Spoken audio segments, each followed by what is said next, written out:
Bem-vindos à nossa próxima palestra. Nossa palestrante é a doutora Sueli Cecília Olivani Monge. A Sueli é professora livre-docente aposentada do Departamento de Fisioterapia, Fonoaudiologia e Terapia Ocupacional da Faculdade de Medicina da Universidade de São Paulo. A Sueli é mestre em Linguística Aplicada pela PUC de São Paulo, doutora em Psicologia Social pelo Instituto de Psicologia da USP e atua tanto na clínica quanto na pesquisa em desenvolvimento normal, alterações sensoriomotoras e áreas de linguagem, cognição e motricidade orofacial. A título da palestra é a influência do desenvolvimento sensóriomotor e da postura corporal na alimentação da criança. Espero que vocês tenham uma ótima palestra e aproveitem muito, porque a Sueli é um presente para a gente em termos de conhecimento, uma pessoa maravilhosa. Então é um privilégio poder tê-la aqui no canal com a gente.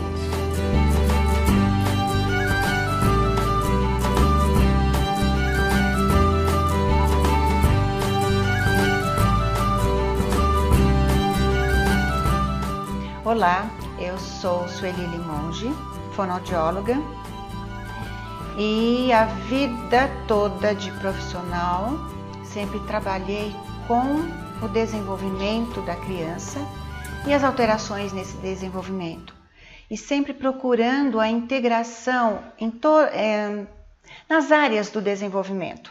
Então, desenvolvimento sensório-motor, o desenvolvimento motor geral, o desenvolvimento de linguagem, desenvolvimento cognitivo e toda a área voltada à alimentação. Particularmente, eu acho fundamental que o profissional fonoaudiólogo que trabalha com crianças realmente entenda e saiba muito bem o que é o desenvolvimento típico, para poder então entender o que acontece nas possíveis alterações e nas diferentes alterações que ocorrem com as crianças. O que nós vamos trabalhar ou conversar agora neste momento é como as áreas vão estar interligadas, procurando saber o que acontece entre o desenvolvimento motor geral, e no título ele está representado como postura corporal, o desenvolvimento sensório-motor, principalmente da região orofacial, pegando boca, área interna e área externa, e a alimentação, a função da alimentação. Eu gostaria de deixar claro que falarei sobre esse desenvolvimento de uma maneira geral, e absolutamente vai importar qual é o tipo de alimento, qual é o método, qual é a forma como a criança vai ser alimentada. Bom, entrando mais diretamente no nosso tema. Então vamos lá. Primeira questão que aparece: do que depende a função da alimentação da criança? Porque nós estamos falando de algo extremamente complexo, que é uma função. Não é só o fato de alimentar, mas como essa alimentação realmente vai ocorrer. Para isso, é necessário haver o desenvolvimento adequado das estruturas anatômicas e das suas funções, pensando principalmente nas estruturas orofaciais.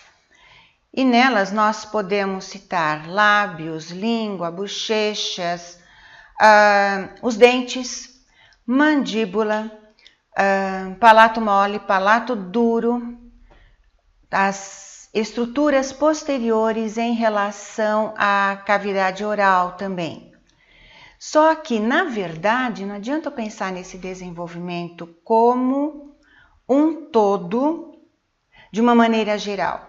Eu tenho que pensar de uma maneira que eu tenho a boca, que está na face, essa face está na cabeça, e esta cabeça é um segmento de um corpo como um todo.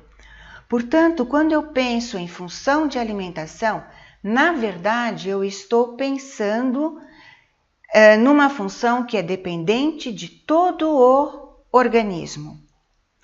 E cada vez que eu penso em funcional, no termo funcional, estão intimamente ligadas duas noções importantes: a noção de motor e a noção de sensorial. Bom, então vamos ver em termos gerais o que acontece com esse desenvolvimento como um todo e o que rege esse desenvolvimento. Eu tenho que pensar que existem leis que vão reger esse desenvolvimento. Uma das leis, existem dois sentidos: céfalo, caudal, então da cabeça em direção aos pés, e próximo distal. Isso quer dizer o quê? Do eixo médio para as pontas. Ele sempre vai do que é mais geral, mais global, para o que é mais específico. E tenho que pensar que todo desenvolvimento sempre se dá numa sucessão de etapas. É formada uma hierarquia. E essa é uma noção extremamente importante, porque quando eu penso numa determinada etapa, eu penso naquela que antecedeu, e essa é o preparo para essa etapa que eu estou pensando, e essa que eu estou pensando já é o preparo para aquela que sucede. Então, por exemplo, se eu pegar o desenvolvimento motor geral, para a criança sentar, ela precisa de etapas que antecederam, e o fato dela estar sentada, ela já está preparando as etapas que vão suceder. Outra lei importante: o que existe primeiro são os reflexos. Eles são responsáveis pela manutenção e garantia da vida. Esses reflexos passarão por transformações e vão se transformar, depois vão se modificar e vão se tornar atos ou esquemas motores. Muitas vezes eu posso encontrar na literatura ou pessoas falando tanto atos motor quanto esquemas motores. E existe algo muito importante entre o que é um reflexo e o que ele vai se tornar como um ato ou como um esquema motor, que é o período em que pode ser definido como hábito, e é o período exatamente de exercício, em que ele vai deixando de ser reflexo e vai se tornando um ato motor ou um esquema motor. Então é um período em que aquela determinada ação ainda tem um pouco de reflexo, mas já está se tornando um esquema, está se tornando voluntário. E essa é uma palavra extremamente importante. Eu saio de um reflexo e vou entrar em algo voluntário, algo que eu vou ter o comando sobre como, quando e onde fazer. E não posso esquecer que sempre vai haver uma integração entre o que é motor e o que é sensorial. Nesse ponto, uma informação, uma observação. Tudo o que está dito e que é válido para o desenvolvimento motor geral também é válido para o desenvolvimento orofacial. Lembrando que eu tenho segmentos dentro de segmentos maiores, como já falei antes. A boca na face, a face na cabeça e a cabeça no corpo como um todo. Bom, então vamos ver como é que ocorre o desenvolvimento motor normal, considerando todas aquelas leis que nós comentamos. A primeira grande aquisição é o controle cervical, o controle da cabeça. É ele que vai me dar condição de ter movimentação desta cabeça, independente do resto do meu corpo. A partir do controle cervical, do controle da cabeça, tendo um posicionamento diferente desta cabeça em relação aos outros segmentos corporais, eu vou começar a ganhar o controle do tronco. Esse controle do tronco vai fazer com que eu tenha a condição de sentar. Muito bem. Entre o controle cervical, que me prepara o controle do tronco, e o controle do tronco propriamente dito, eu tenho duas aquisições extremamente importantes, que é o controle da cintura escapular, ombros, tá? De uma maneira geral, e dos membros superiores. Membros superiores, braços que vão culminar em mãos e dedos. Então, lembrando, além do desenvolvimento ser céfalo-caudal, ele é próximo distal, então eu tenho a cintura escapular com esta articulação, que vai dar condição de controle da articulação do cotovelo para a articulação do punho, para depois ter a articulação dos dedos. E sempre essa busca em termos de membros superiores para a linha média. E mais para frente nós vamos ver por que isso acaba sendo tão importante. A partir do momento em que eu tenho controle cervical, controle do tronco e eu me sento, eu tenho condição e já estou trabalhando o rolar. De prono para supino e de supino para prono, trocando as palavras. De ventral para dorsal, de dorsal para ventral. Ou ainda, ficar de costas numa determinada superfície ou ficar de barriga para cima. É exatamente esta condição de controle desses segmentos de cintura, de cabeça, cintura escapular e tronco que faz com que eu possa me movimentar e conseguir girar para ficar de ventral ou para ficar de dorsal. A partir do sentar, eu vou ganhar o quê? Vou ser preparada para ganhar o arrastar e o gato.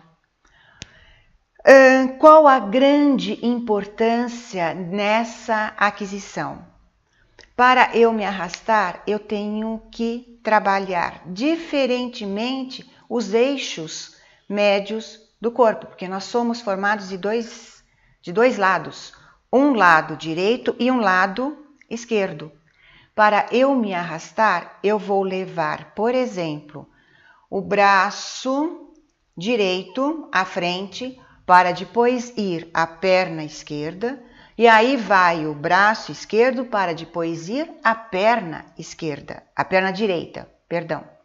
Com isso, eu estou trabalhando uma dissociação extremamente importante em relação a vários eixos, cintura escapular e cintura pélvica, quadril, porque eu tenho que mexer diferentes braços e ombros do quadril para dar condição de mexer os membros inferiores. E vou trabalhar com lado direito e lado esquerdo também em oposições. Eles vão se complementar, mas eles têm que estar dissociados para poderem trabalhar numa coordenação.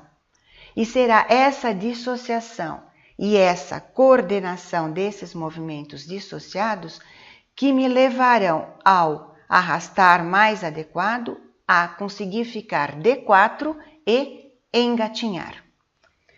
No gato, principalmente a hora que a criança está engatinhando, ela tem uma dissociação extremamente importante, que é a dissociação cruzada. Membro superior de um lado e membro inferior de outro lado. E nesse ponto, a cabeça totalmente independente de como estará posicionada a minha cintura escapular, como estarão posicionados meus braços, em relação também à cintura pélvica, o quadril e os membros inferiores, as pernas e os pés. Outro ganho importante a partir disso é o ficar de joelho. A partir do momento em que eu fico de joelho, eu vou ter uma Situação bem diferente em função de equilíbrio. Por que isso? Porque quanto mais distante do solo eu estou, mais eu necessito de trabalho de todos os meus órgãos responsáveis pelo equilíbrio, porque eu tenho uma atuação muito maior da ação gravitacional. Então, o fato do bebê novinho, recém-nascido, já tentar trazer a cabeça um pouquinho para frente ou virar de um lado e de outro quando ele está de bruço, ele já está trabalhando este segmento contra a ação gravitacional, só que de uma maneira ainda muito restrita. A partir do momento em que ele vai sentar, ele vai se pôr de quatro, ele vai engatinhar, vai se pôr de joelho, para, enfim, ficar de pé e andar, a atuação das leis da ação gravitacional é muito maior, então ele precisa de um trabalho em termos do equilíbrio extremamente importante. Além de um outro ponto, que é a atuação das reações de retificação. Isso quer dizer o quê? Essas reações sempre vão estar atuando porque é um princípio básico que todos os segmentos corporais tentem se manter em linha e em posição adequada para que o indivíduo saiba exatamente como ele está frente ao espaço. Se ele está deitado de lado, se ele está deitado de bruço, se ele está sentado longe ou mais perto de uma superfície, se ele está rolando ou se ele está já em condição de mudanças de decúbito. O que isso quer dizer? Além do rolar, ele vai sair, por exemplo, de ficar deitado de costas, ele vai estar de dorsal para se pôr sentado, para depois entrar numa nova rotação e se pôr de quatro. Ou então ele está sentado e se pôr deitado de ventral, de barriga para baixo. Vou apresentar agora algumas noções, algumas observações importantes no sentido de fechar um pouco tudo isso que nós discutimos. Primeira observação, não em ordem, tá? Apenas como aparecimento. Todo desenvolvimento visa controle, precisão, dissociação e coordenação de movimentos, tanto de grandes quanto de pequenos grupos musculares, ou seja, de grandes ou de pequenos segmentos. É exatamente isso que nós estamos falando até agora. Então, enquanto eu não tiver, por exemplo, controle da cintura escapular com esta articulação, não tiver precisão no movimento na direção de movimento do meu braço, enquanto eu não dissociar cabeça de cintura escapular e de tronco e não coordenar estes segmentos, eu não vou conseguir, por exemplo, aproximadamente no final do primeiro ano de vida, fazer um movimento de pinça. Eu preciso do controle de todas essas articulações, juntos com os outros segmentos corporais, para que eu tenha controle, precisão, dissociação e coordenação e chegar a pegar realmente o movimento de pinça. A criança começa com a oposição polegar e outros dedos, apresentando uma pinça mais rudimentar, por volta de 7, 8 meses, 9. O que vai ser uma informação importante quando nós pensarmos no tipo de alimento que ela vai, no tipo de alimentação que ela vai estar recebendo. Se ela vai pegar o alimento ou vai levar. elevar a boca ou se ela vai receber o alimento quando colher, ou se ela vai pegar uma colher. Então, esta pinça mais primitiva, vamos dizer assim, antecede e começa a preparar realmente o movimento de pinça, que é apenas a oposição polegar e indicador. Não posso esquecer que motor e sensorial estão sempre juntos. E quanto mais refinado é o movimento, maior é a necessidade de desenvolvimento e de participação de segmentos, mas de forma dissociada e coordenada. Lembrando esse último exemplo que eu dei em relação ao controle de dedos para fazer movimento de pinça.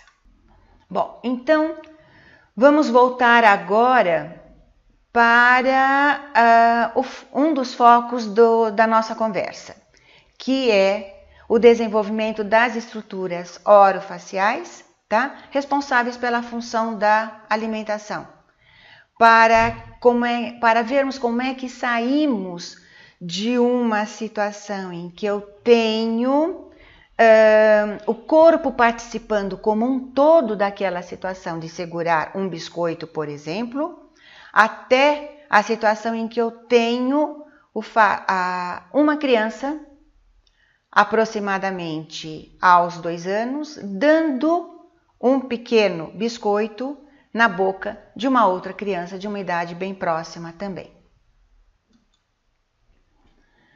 Primeiro fato, eu tenho que pensar no desenvolvimento anatomofuncional, quer dizer, como é que as estruturas anatômicas orais vão se desenvolver e como é que a função vai estar aliada a isso tudo. No bebê recém-nascido, eu tenho todas as estruturas orais preparadas exatamente para o mamar, para a sucção. Isso quer dizer o quê? Eu tenho a mandíbula relativamente retraída, tá? Com um desenvolvimento muito pequeno do ramo mandibular. Essa pseudo-retração da mandíbula se reflete no posicionamento labial. Então, eu vou ter um lábio superior um pouquinho mais à frente do que o lábio inferior. Eu tenho a língua ocupando praticamente todo o espaço da boca, porque a relação de tamanho entre língua e cavidade oral é bem discrepante. Eu tenho uma língua muito maior relativamente ao espaço em que ela estará. E essa língua tem que ficar um pouquinho anteriorizada, que é exatamente para fazer com que todo o espaço posterior da região oral fique livre para que a criança possa respirar, tá? Essa anteriorização da língua muitas vezes é extremamente sutil. Parece que ela está toda adequada dentro da cavidade oral. Outra questão importante, todas as estruturas posteriores, principalmente laringe, o espaço que vai preparar a deglutição, que é a elevação do véu palatino, onde eu tenho palato mole, para fazer com que haja a saída de alimento da cavidade oral e a descida exatamente para faringe e esôfago, e fechamento da região glótica, onde estão as cordas vocais, evitando com que esse alimento caia para a região de respiração, está mais superior, está mais elevada e tudo muito próximo. Por quê? Porque eu tenho um espaço nesta região do bebê recém-nascido muito pequeno. Conforme a cabeça vai crescendo, tá? Eu tenho também o crescimento na região facial.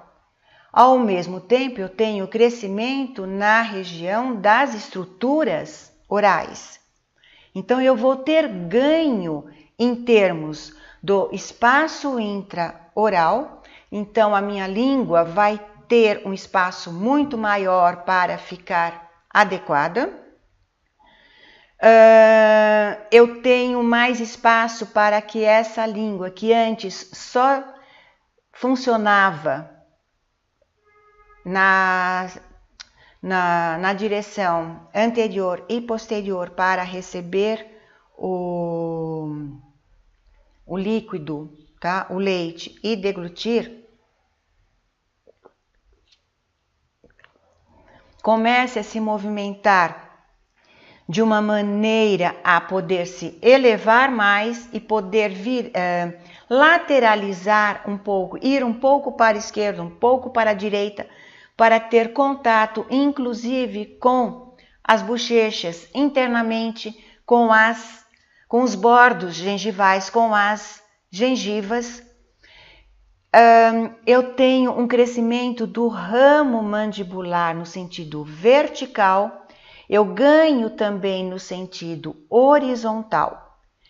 E por que isso tudo vai estar acontecendo?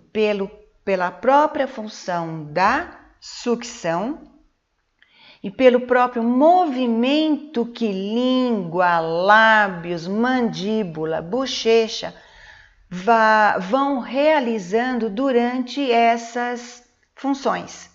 Então, existe uma coordenação muito grande e uma interdependência entre o crescimento das estruturas e as funções. Algo extremamente importante para pensarmos. Todas as estruturas orais, em termos de posicionamento, vão se modificando em função do desenvolvimento motor geral. A partir do momento em que a criança ganha o controle cervical, ela vai ter um posicionamento verticalizado da cabeça em relação à cintura escapular. Ela ganha controle de tronco, ela tem uma verticalização ainda maior da cabeça em relação à cintura escapular e ao tronco. Então, ela ganha esta verticalização. Enquanto isto tudo se verticaliza, eu ganho também posicionamentos diferentes com maior amplitude em relação às estruturas orais e que vão favorecer o funcionamento dessas estruturas. E agora, em relação ao desenvolvimento sensorial, uma vez que motor e sensorial caminham realmente juntos.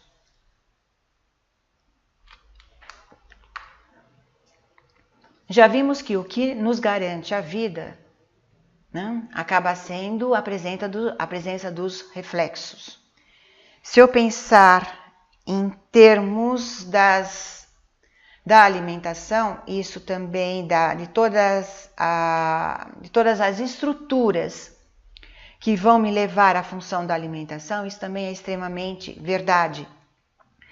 Eu tenho os reflexos orais, tá? Que vão garantir com que esta criança, este bebê, seja alimentado pelo reflexo de procura ou quarto pontos cardiais, que leva realmente à busca da fonte do alimento quando ele é tocado em regiões próximos ao lábio, desde que ele esteja numa situação de fome. Um bebê saciado não vai apresentar esse reflexo. E tem também o reflexo de sucção, que faz com que a criança, uma vez que encontre a fonte de alimentação, tenha todo um preparo das estruturas orais para que ela comece a sugar e comece a retirar o alimento, o leite, seja da mamadeira, seja do peito da mãe. E ao mesmo tempo tem as respostas, né, os reflexos todos de proteção, que fazem com que essa criança ingira, degluta apenas aquilo que é viável a ela, que seria o leite, e que nada mais vai ser deglutido, uma vez que ela tem um reflexo de sucção muito forte. Que esses reflexos de proteção, essas respostas de proteção, são a resposta de o gag e o de mordida fásica, quer dizer, entra algo na boca, tocando gengiva, que não é um peito da mãe, o mamilo, ou o bico da mamadeira, ou o dedo, realmente haja o trancamento das gengivas. Muito bem. Só que, durante esse tempo todo, existe a maturação do sistema nervoso central, que faz com que esses reflexos vão se modificando, vão se extinguir, vão se diminuir e acabam realmente modificando. Ao lado disso, eu tenho toda a estimulação sensorial, tá? E por diferentes agentes. Como vocês percebem pelas fotos, eu tenho a mão do bebê que vai à boca, então o dedo passeia pela cavidade oral e ao mesmo tempo está passeando pela região dos lábios e região próximo da boca. Esse bebê acaba passando a mão, leva um paninho ou leva a própria blusa à boca, ele está sendo estimulado com algo extremamente diferente, ele vai chupar, ele vai morder, ele vai ter sensações diferentes, ele vai experimentar coisas diferentes na boca. Mais tarde ele já está sentado, ele pega objetos e leva à boca, ou então, para a sorte, né, eu chamo de sorte, do bebê que tem um irmão mais velho ou que tenha primos, etc., ele vai ser bem estimulado, porque as outras crianças vão levar a mão à boca, vão querer saber como é que ele reage, vão dar brinquedos para ele, e são todas ações que fazem com que essas respostas reflexas vão se modificando. Ao lado disso tudo, existe o cuidador, a mãe ou uma outra pessoa responsável pela criança, que vai fazer carinho, vai fazer a higiene oral, vai dar o banho, vai estar lavando o rosto, vai passar toalha, vai passar a fralda. Então, são todas situações que fazem com que esses reflexos realmente vão se modificando, se extinguindo ou diminuindo bem. Pensando no desenvolvimento das funções agora, tá? E funções, quando eu penso na alimentação, eu tenho tanto a função da sucção, quanto a função da deglutição, quanto a função da mastigação. Com o desenvolvimimento das estruturas em termos anatômicos em relação ao crescimento, com a influência toda do desenvolvimento do sistema nervoso central, que faz com que as respostas e reações reflexas se modifiquem e que a criança possa estar se estimulando, eu vou ter modificações em termos do que acontece nas funções.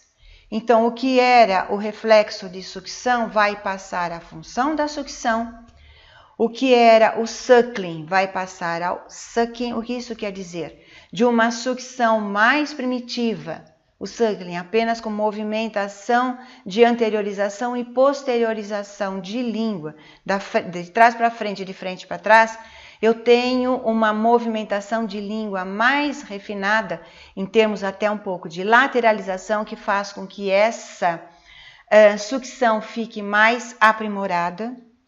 Eu tenho o desenvolvimento da protrusão de língua como uma resposta reflexa, que é extremamente importante na busca do alimento para levar para a cavidade oral e depois deglutir, ao movimento antero-posterior da deglutição feito com a língua. Eu vou ter movimentos laterais da língua. Então, na participação do labial, eu tenho a participação principalmente do lábio superior, favorecendo a apreensão do alimento, favorecendo a apreensão da colher para a retirada do alimento de colher, o vedamento, o fechamento dos lábios para que o alimento seja manipulado na boca pela língua sem que acabe saindo. Eu vou ter o desenvolvimento da função do mascar, que é apenas o abrir e fechar da mandíbula no sentido vertical, para a mastigação, que já entra um pouco da lateralização dessa mandíbula. E algo extremamente importante, como uma fase como um marco realmente para a modificação tanto das estruturas quanto das funções, que é o aparecimento dos dentes. Os dentes começam a aparecer, eu tenho um elemento extremamente importante que joga o foco da criança para a região oral, porque é alguma coisa estranha, é alguma coisa diferente, alguma coisa dá uma sensação diferente. A criança começa a movimentar mais para a lateral, para os lados, a sua mandíbula, a língua passeia mais por aquela região, a mão vai mais naquela região, ela começa a levar mais os brinquedos naquela região e começa a haver um apertamento grande e extremamente importante na mandíbula, preparando para realmente a mastigação. Bom, com tudo isso, falando tanto em mãos, então as mãos têm um papel importante, todo esse desenvolvimento orofacial, muito importante. Por quê? Porque mão e boca são regiões de grande desenvolvimento sensorial e motor. Se nós voltarmos para a distribuição de todas as estruturas, todos os segmentos corporais na córtex cerebral, nós vamos ver que região de língua, boca como um todo e mão ocupam um espaço muito grande, tanto motor quanto sensorial. Então, nós temos algo extremamente vital, que é tato e propriocepção em relação a mãos, boca e língua. E é vital por quê? Porque usando tato e propriocepção, e quando eu me refiro à propriocepção, eu estou me referindo a todas as sensações muito mais voltadas para o que acontece nas articulações, porque o tato é superficial, a propriocepção é mais interna. É pela propriocepção que eu vou realmente saber a força que eu vou dar ao pegar um determinado objeto, o quanto eu vou ter que fechar ou abrir os dedos, qual é o tipo de movimento que eu vou poder fazer sem que aquele objeto caia da minha mão. Eu não posso me esquecer que todo desenvolvimento, no sentido próximo distal, também vai favorecer toda a movimentação da minha mão no sentido de estar mexendo com os objetos e saber realmente e aproveitar realmente tudo o que eu recebo em termos do tato e em termos da propriocepção. Então, quando a minha mão vai à boca, a minha mão também leva coisas à boca.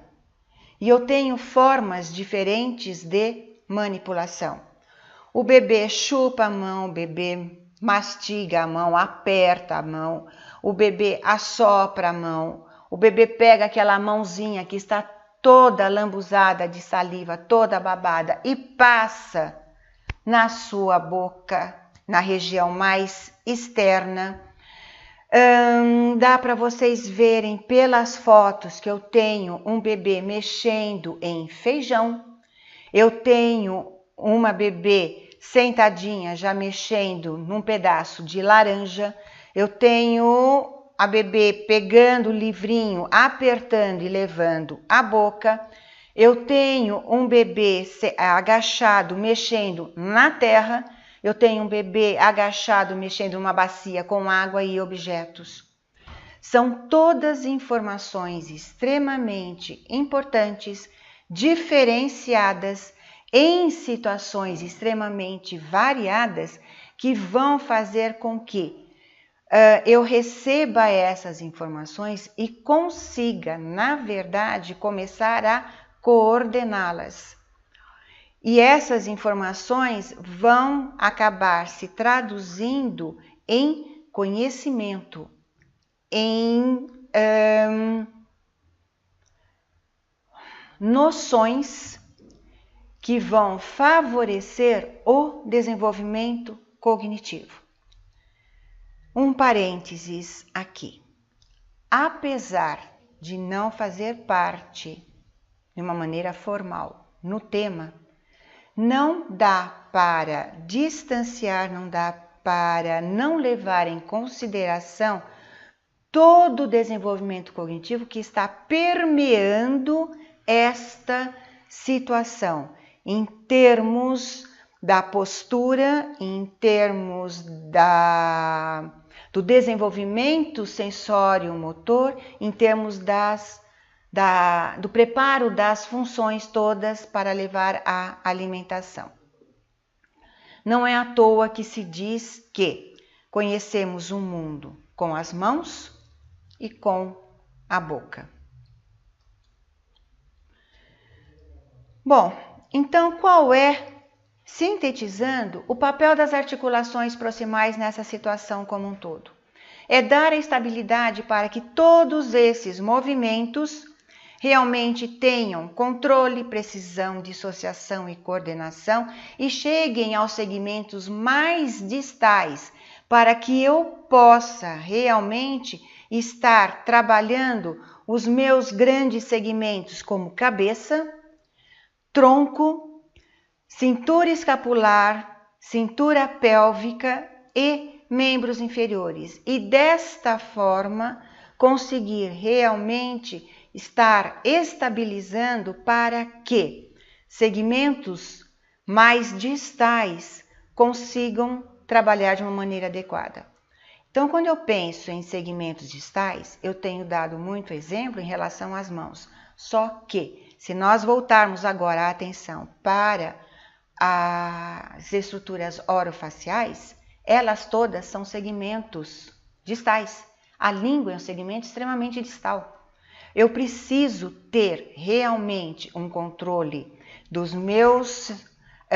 minhas articulações proximais para que eu consiga fazer um movimento com controle, precisão, dissociação e coordenação de língua, por exemplo, para retirar um alimento, pô-lo na minha língua, levar para os lados dentro da minha boca, ajeitar este alimento em cima da minha língua, posicioná-la de uma maneira adequada para que ela, com movimentos ondulados, realmente caminhe, leve esse movimento para a região posterior e eu degluta.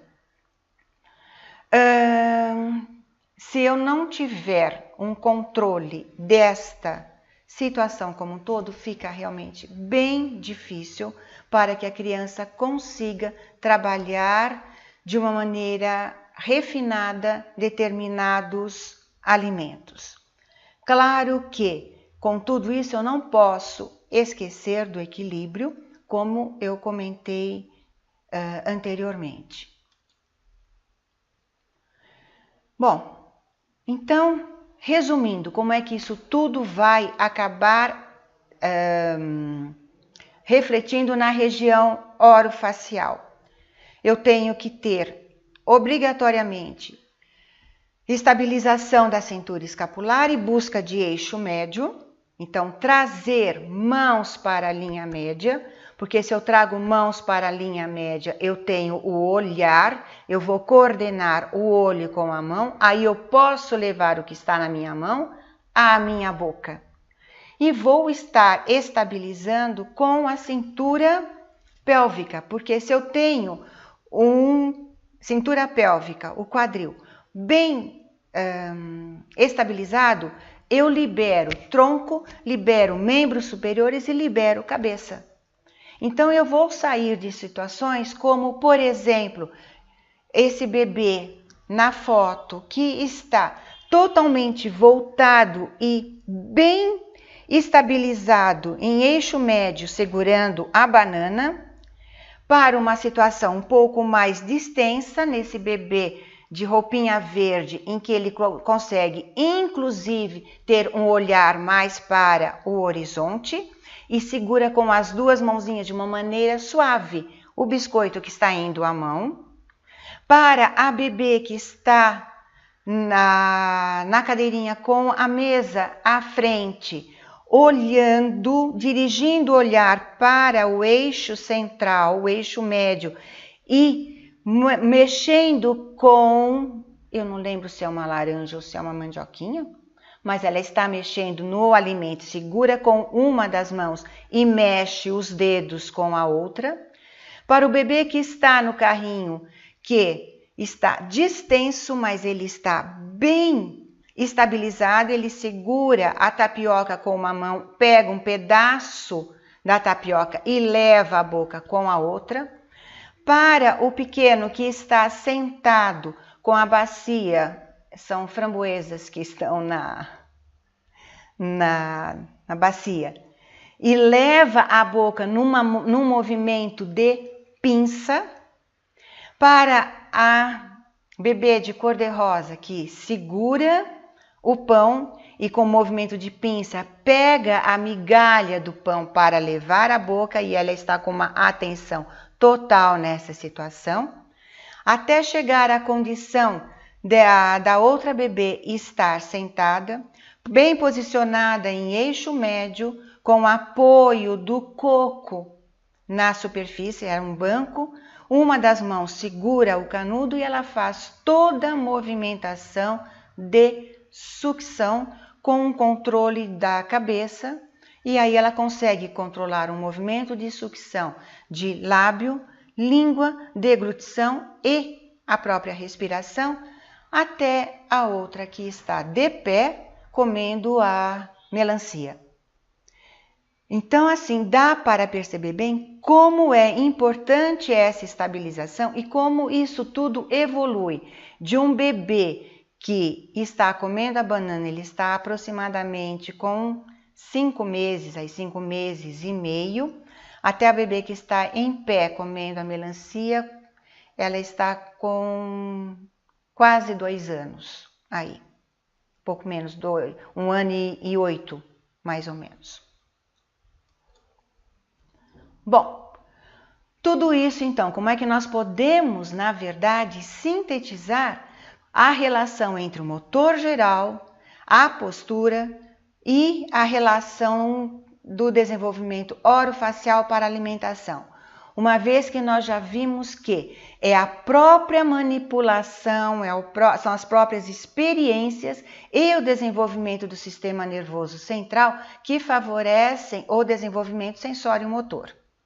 Então, como é que nós podemos sintetizar, então, a relação entre o desenvolvimento motor geral e o desenvolvimento orofacial na alimentação, já pensando que o desenvolvimento sensório-motor está ocorrendo o tempo todo por tudo que nós já comentamos. Então, eu tenho aqui um bebê aproximadamente aos 3 meses, em que já busca bem a linha média, e ele faz uma coordenação de esquemas muito importante, que acaba sendo pegar, o olhar, é que esse brinquedo está fixo no arco do carrinho, mas o próximo passo, que seria por volta dos 5 meses, seria levar à boca. Com isso, ele também consegue, se estabilizando em termos da cintura pélvica, fazer a rotação para a lateral. Por volta de 5 meses e meio, mais ou menos, eu tenho a fase mais importante em termos de busca e coordenação de esquemas e busca de linha média, que é levar os pés, a mão, a boca. Por que isso acaba sendo importante? Porque a criança faz toda essa flexão em busca da linha média de uma maneira voluntária para depois ela poder ganhar o quê? A extensão quando ela está, por exemplo, em ventral. Com isso, ela estabiliza cintura escapular, braços, membros superiores, e aí ela tem rotação da cabeça. O próximo passo seria o sentar. Sentou, estabilizou as duas grandes articulações, fica muito tranquilo para ela realmente usar tudo que ela trabalhou para levar um biscoito à boca. A cabeça muito bem controlada, num eixo central e bem retificada com relação ao tronco. A partir disso, a criança começa o arrastar, então ela vai começar a trabalhar a dissociação de cintura escapular com cintura pélvica, membros superiores de membros inferiores, para ficar de 4, começar a trabalhar a dissociação cruzada, como eu havia falado, entre os lados esquerdo e direito para dar dissociação, para conseguir fazer rotação. Começar a se pôr sentada, de sentada virar para ficar de gato, conseguir se estabilizar usando apenas um membro superior e o outro poder começar aquela pinça mais rudimentar em termos de segurar objetos e sair engatinhando para então realmente conseguir ficar sentado e pegar com o movimento de pinça o alimento que está no prato e ter uma cabeça que pode se movimentar, inclusive olhar um pouco acima, sem que perca uma adequação da relação entre os segmentos do corpo. Com isto, ela consegue se pôr de joelho, totalmente dissociado, cabeça de cintura escapular, os braços, os membros superiores também, e cintura pélvica, para chegar a ponto de subir até onde não deveria, não? Que é uma paredinha, mas aqui ele está totalmente dissociado, mas coordenado em termos dos movimentos, e chegar ao andar e ganhar algo extremamente importante, que é o quê? É o conseguir ficar agachado. Porque o andar acaba sendo relativamente fácil, relativamente, lógico, mas eu tenho um movimento me ajuda em termos de equilíbrio. Aqui, a criança está totalmente parada, ela está numa postura estática, mas dinâmica. Dinâmica em que sentido? Trabalhando muito transferência de peso, trabalhando muito o equilíbrio, trabalhando as grandes articulações para poder mexer numa bacia com água. É por isso que ela pode, então, sugar do canudo com a cabeça bem retificada. Ela pode levar a colher a uma mão para retirar com um movimento de uma das mãos e levar à boca. Eu tenho a participação do outro membro superior, mas para ajudar a estabilização. E chegar ao ponto de totalmente dissociado e com controle inclinar esta cabeça para trás, elevar braços e tomar o líquido água de coco do vasilhame, sem que ela engasgue, coordenando a sucção com a deglutição e a respiração. Então, se eu pensar que num prazo de 1 ano e meio, 2 anos, a criança sai desta condição, ou antes disso, do recém-nascido mamando na mãe, para chegar aqui, eu tenho realmente algo extremamente fantástico, que é o desenvolvimento sensório-motor atuando, todo o desenvolvimento motor geral que me leva a determinadas posturas, o desenvolvimento orofacial que me dá a condição da função de alimentação. Não dá para esquecer a respiração. Respiração é fundamental em termos do controle em relação à duração da sucção, durante a sucção e durante a mastigação, e a coordenação com a deglutição.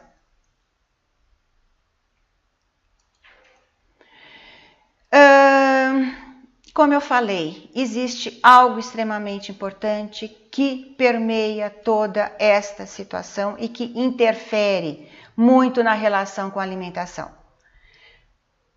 Vou apenas apontar no sentido de que é importante, apesar de não ser o foco neste momento, que é o desenvolvimento cognitivo. Então, ele permeia o desenvolvimento da criança. A criança, quando começa na fase de introdução alimentar, em geral, está numa fase de desenvolvimento cognitivo extremamente importante, porque ela está caminhando para a fase de constituição da imagem mental, que vai dar a condição dela representar. Se ela representa, ela vai reconhecer os objetos e o bebê vai trabalhar todo esse reconhecimento, essa representação, tanto do ponto de vista motor quanto sensorial para os objetos. Então, vale tudo o que nós falamos até agora.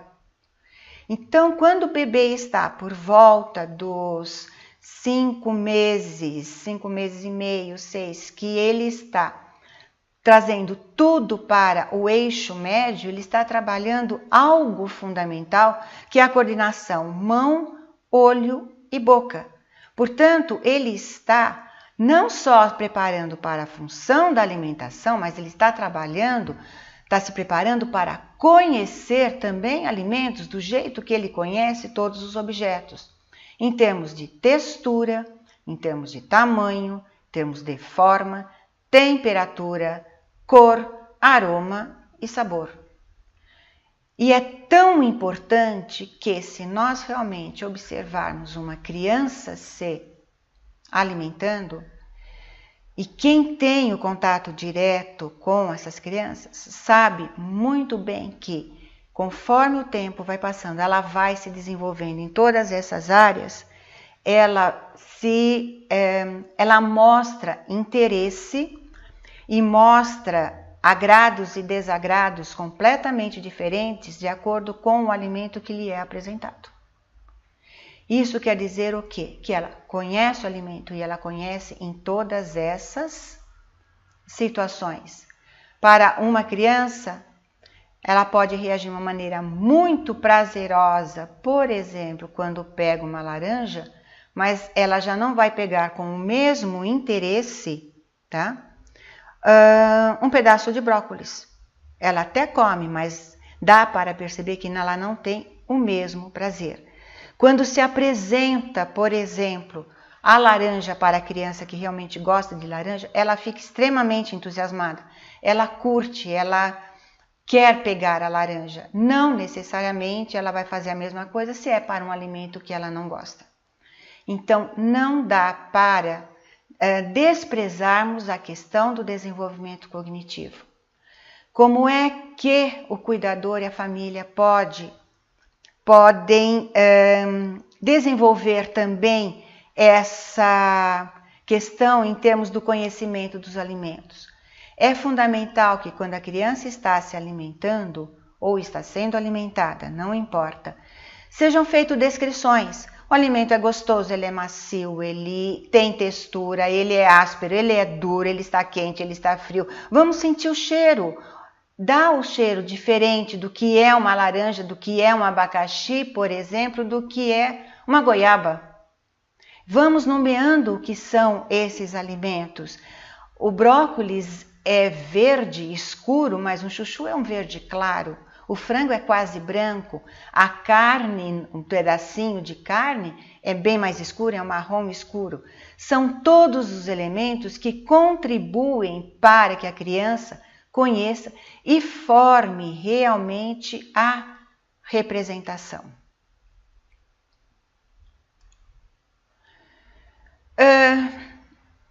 Outras questões que considero que devem ser observadas e que acabam sendo, às vezes, não muito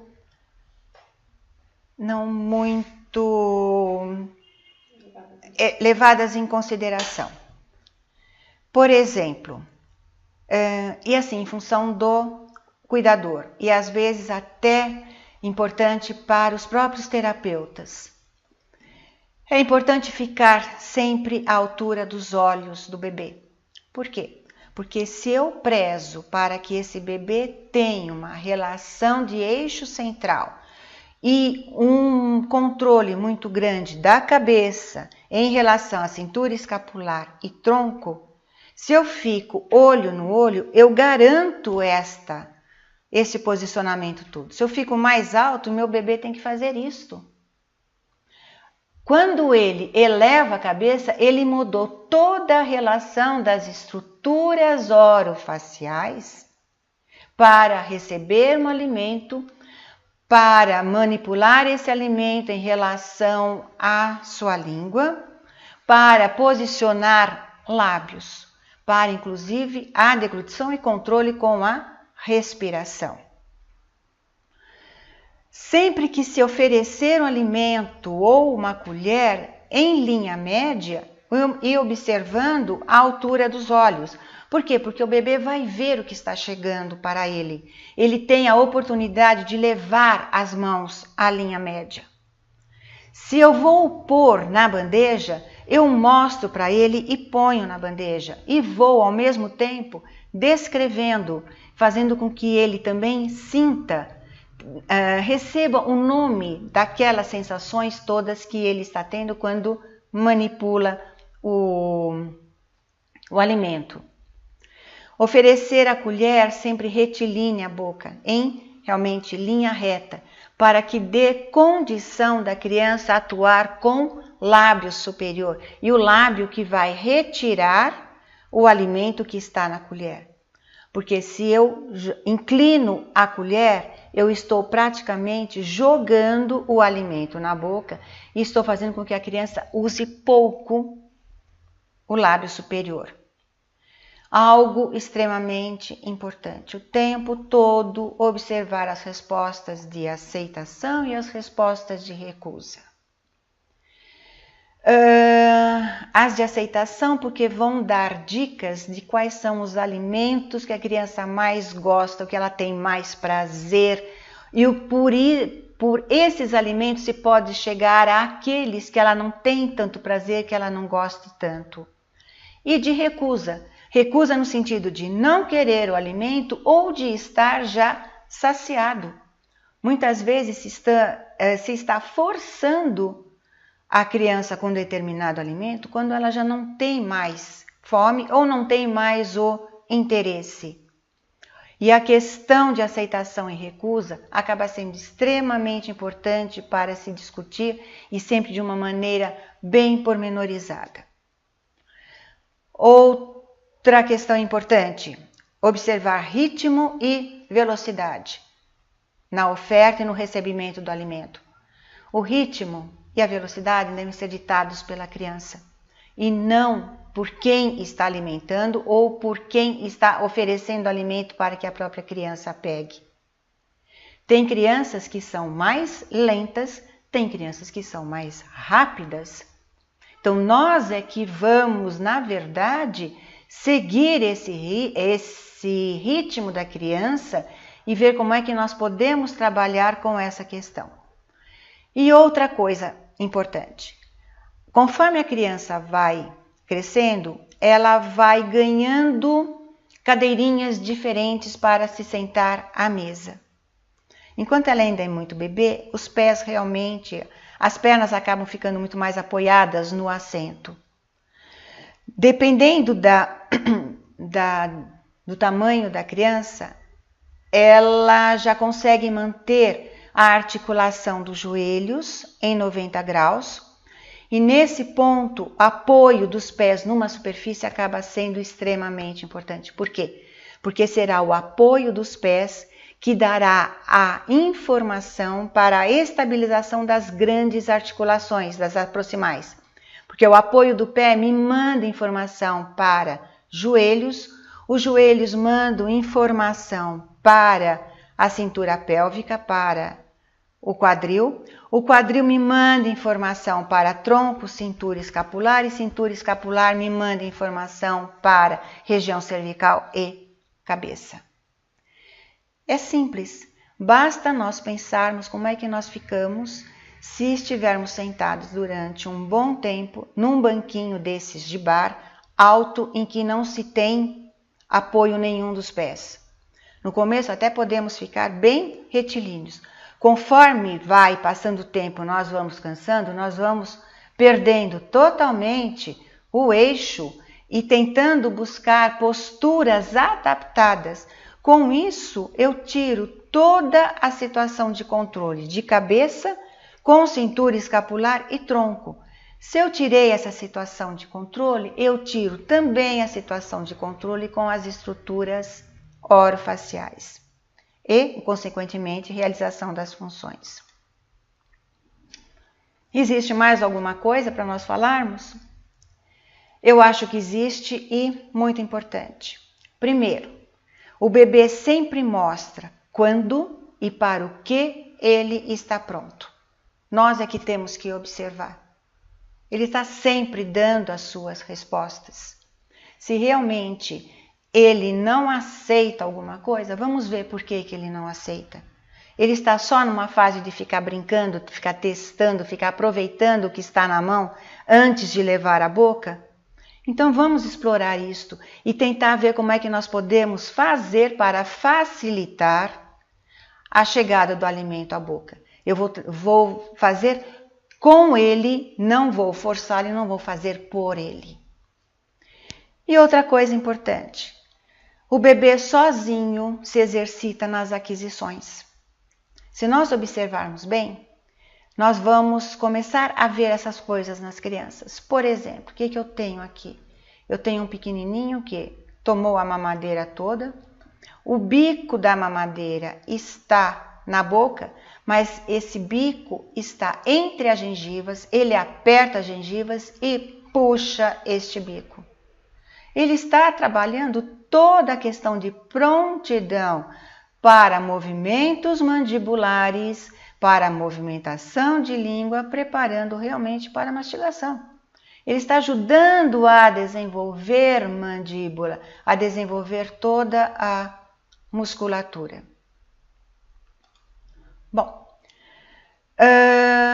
eu espero que tenha ficado claro, apesar da quantidade grande de informação, eu sei que foi uma quantidade bem grande de informação, mas o tema é muito amplo, é complexo, eu pelo menos considero complexo, mas é fundamental e que realmente tenha ficado claro que existe uma influência extremamente grande e importante entre todo o desenvolvimento sensório, motor, eu diria, do corpo como um todo e da região orofacial, todo o desenvolvimento motor geral para levar a questão da postura corporal na função da alimentação. E eu incluiria também a importância em relação ao desenvolvimento cognitivo, ao conhecimento sobre o que é o se alimentar, o que é receber alimento, o que é um alimento do ponto de vista da criança. Mas esse é um capítulo especial e que precisa ser abordado de uma maneira com mais detalhes. Agradeço muito a oportunidade dada e realmente foi um prazer muito grande estar aqui e tentar passar para vocês o que acontece em relação a esses 2 primeiros anos de vida fundamentais no desenvolvimento de uma criança em todos os sentidos. Obrigada.